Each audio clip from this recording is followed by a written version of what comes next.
Hi అండి అందరికీ. అందరూ ఎలా ఉన్నారండి? బాగున్నారా? మీకైతే టైటిల్ చూసే అర్థమైపోయి ఉండొచ్చు ఈరోజు వ్లాగ్ ఏంటి అనేసి. అవునండి, మళ్ళీ అయితే వేరుశనగ అయితే వేయడం స్టార్ట్ చేశాము. సమ్మర్ వచ్చేసింది కదా, లాస్ట్ ఇయర్ ఇలాంటప్పుడే వీడియోస్ అయితే పోస్ట్ చేశాను వేరుశనగవి. మళ్ళీ అప్పుడే ఇయర్ అయితే వచ్చేసింది. అట్లా కళ్ళు మూసి కళ్ళు తెరిచినట్లే ఉంది. ఇయర్ అంతా ఎండ్ అయిపోయింది. మా సైడ్ అయితే ఆల్మోస్ట్ వరి కోతలన్నీ అయితే కంప్లీట్గా అయితే అయిపోయాయి. సో మాకైతే మళ్ళీ వరేయడానికి 3 months గ్యాప్ అయితే ఉంటుంది.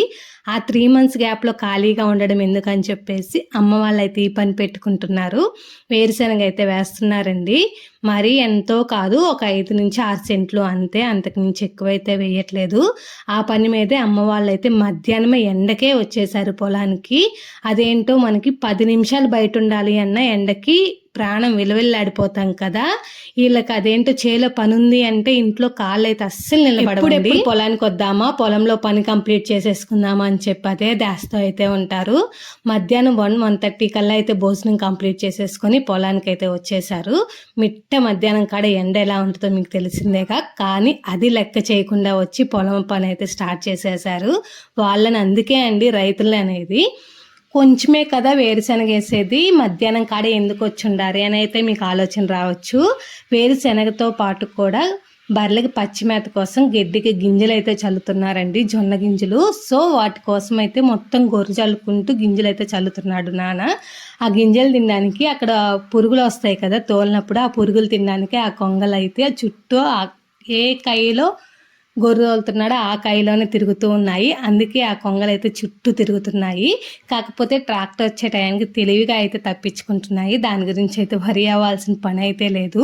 ఇంతకు ముందు రోజుల్లో ఏం చేసేవాళ్ళు అంటే, వరి పంట కొన్ని రోజులకు కోస్తాము అన్న ముందుగా గింజలు అయితే చల్లేసుకునేవాళ్ళు, పిల్లి పిసర్లు కానీ జొన్న గింజలు కానీ. సో చిన్న చిన్న మొలకలు అయితే వచ్చాయి. మనుషులు కోయడం వల్ల మొక్కలకి ఏమీ అయ్యేది కాదు, తొక్కినా కొంచెం లేసేవి, ఇరిగిపోయాయి అయితే కాదు. సో అలా చల్లుకునే వాళ్ళు.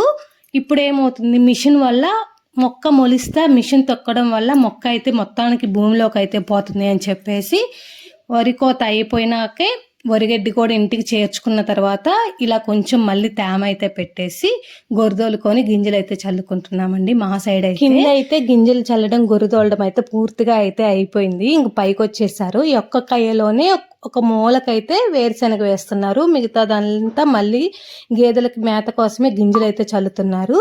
ఆ గింజలు కూడా పొలంలో గింజలే, గడ్డికి అయితే ఉంటాయంట. తీసుకొచ్చి అమ్మ అయితే ఈ ఇయర్ మొత్తం అయితే సేవ్ చేసి పెట్టిద్ది, అవి ఈ టైంలో అయితే చల్లేసిద్ది. మేము వచ్చేప్పటికి 4:30 దాటిపోయింది. సో కొంచెం వెదర్ అయితే కూల్ అయింది, గాలి కూడా తోలుతుంది. సో లోహిత అందుకే కొంచెం కోఆపరేట్ చేస్తూ తాతకి ఇసుకకుండా అయితే బాగా ఎంజాయ్ చేసింది ట్రాక్టర్ పై ఎక్కి. అదేంటో మరి ఈ పేరెంట్స్ అందరు ఎలా ఉంటారు అంటే, కడుపును పుట్టిన పిల్లల కోసం కడుపు కట్టుకొని సంపాదిస్తారు.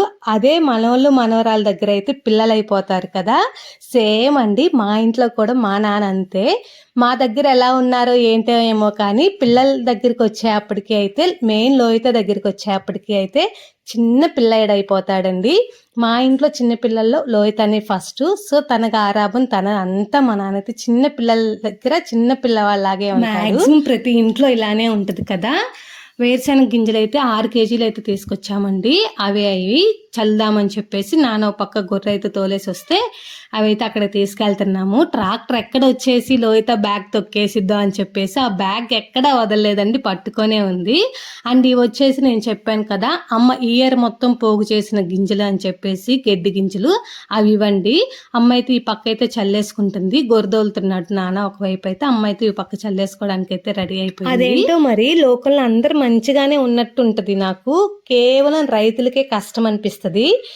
వర్షంకైతే మెయిన్ అండి రైతులంటే ఎంత కోపమో ఎందుకో మరి నాకైతే తెలియదు. కరెక్ట్గా పంట చేతికి వచ్చే టయానికి, అది ఏ పంటన్నా కానివ్వండి, వరి కానీ మిరప కానీ ఏదన్నా కానివ్వండి, పైనుంచి వానదేవుడు ఎందుకో భూమి మీదకి రావడానికి ఇష్టపడతాడు. కరెక్ట్ టయానికి వానను వచ్చేసి పంట చేతికైతే రానివ్వదండి, రైతులను చాలా ఇబ్బంది పెట్టిద్ది. ఇది ఒకటి నాకైతే అస్సలు నచ్చదండి. లేక భూమి ఎండిపోయే సిచ్యువేషన్లో వర్షం పడమంటే పడతలే, కానీ పంట చేతికి వచ్చే టయానికి మాత్రం కరెక్ట్గా పడిద్ది వర్షం. ఈ యొక్క క్లిప్ లోహిత తీసింది, అందుకే అటు ఇటు తిరుగుతూ ఉంది. నేను తీస్తా అని చెప్పి అయితే తీసింది. తన ముచ్చట ఎందుకు వద్దని చెప్పాలి అని చెప్పేసి ఫోన్ అయితే ఇచ్చేసాను. ఇంకా దున్నడం అయితే అయిపోయింది. ఇక్కడంతా గొర్రెతోలడము. లోహితాతో అయితే చల్లిస్తున్నాను. చల్లమంటే అన్ని ఇసిరిసిరేస్తుంది. పక్క నుంచి మా అమ్మ అయితే వచ్చేసి అన్ని కుప్పాలేస్తే సరిపోవు, అలా వేయకూడదు, ఇట్లా చల్లాలి, నానొస్తే చల్లుతాలే అని చెప్పింది. సో ఇంక లోహితానైతే నేను తీసేసుకున్నాను. అవన్నీ కుప్పగా ఉన్నాయి కదా, ఒక దగ్గరే మొక్క అయితే మొలవో, తీసేయమ్మా అని చెప్పింది. సో అందుకే అన్నీ అయితే వేరేస్తున్నాను. ఇంక ఈ శనగ వేసిన మొదలు మళ్ళీ పంట చేతికి వచ్చేంత వరకు ఏదో ఒక పని ఉంటుందండి. వరి కంటే మెట్ట పనులే ఎక్కువ ఉంటాయి అంట. ఎందుకో ఈ శనగ వేసేది మనం 5 సెంట్లు 6 సెంట్లే కదా, కానీ రోజు పని ఉంటుంది. అమ్మ మళ్ళీ ఇవాళ అయితే మేము ఈ వీడియో తీసింది బుధవారం ఈవినింగ్, మళ్ళీ అమ్మ థర్స్డే కూడా మార్నింగ్ వెళ్ళి 2 గంటలు పనిచేసి వచ్చిందండి. ఎందుకు అంటే అవి ఉన్నాయి కదా కొయ్యకాళ్ళు అలాంటివన్నీ, అవన్నీ ఏరేసి గడ్డలుగా ఉంది కదా మట్టి, ఆ మట్టి అంతా మెత్తగా అయితే చేసేసి వచ్చింది. అందరైతే గొర్రెదోలు వేసుకొని రోటా వాటర్ లాగా వేసిపించుకుంటారు. మేము ఇంకా ఆ పని అయితే చేయలేదు, మళ్ళీ దానికి మనీ అవుతాయి, వేస్ట్ అవుతుందిలే అని చెప్పేసి అమ్మే నేను చేసుకుంటాలే అని చెప్పి కరువు పనికి వెళ్ళి కరువు పని నుంచి ఇంటికి వస్తూ పొలానికి అయితే వెళ్ళేసి పొలంలో పని చేసుకొని 11:30కి అయితే వచ్చేసింది. మేమైతే ఇంట్లో పని అంతా అయితే కంప్లీట్ చేసేసాంలేండి. ఇంకా వేరుశెనగ గింజలు కూడా అయితే చల్లడం అయితే అయిపోయింది. నాన్న అటువైపు గొర్రెదోలుకుంటుంటే ఇంక మేము ఇంటికి వెళ్దామని చెప్పేసి స్టార్ట్ అయితే అయిపోయాను. ఇంక ఇప్పటి నుంచి మీకు కంటిన్యూగా మ్యాక్సిమం అయితే పొలంలో వీడియోసే వస్తాయి. చాలామంది సిటీలో ఉండి పల్లెటూరుకి ఇష్టపడే వాళ్ళ కోసమే నేను ఈ వీడియోస్ అయితే పోస్ట్ చేస్తున్నాను. ఇష్టమైన వాళ్ళే చూడండి, ఇష్టం లేని వాళ్ళు స్కిప్ చేసేసుకోవచ్చు. దాని గురించి బాధపడాల్సిన పని అయితే ఏమీ లేదండి. ఇంకా ఈ రోజుకైతే వీడియో ఇంతే. మీకు ఇంకా ఏమన్నా పొలంలో వీడియోస్ కావాలి అంటే కమెంట్ సెక్షన్లో అయితే కమెంట్ చేసేయండి. పల్లెటూరి వాతావరణం మోస్ట్లీ అందరికి ఇష్టపడతారు, వాళ్ళలో నేను కూడా అయితే నెంబర్ 1. సరే మరి.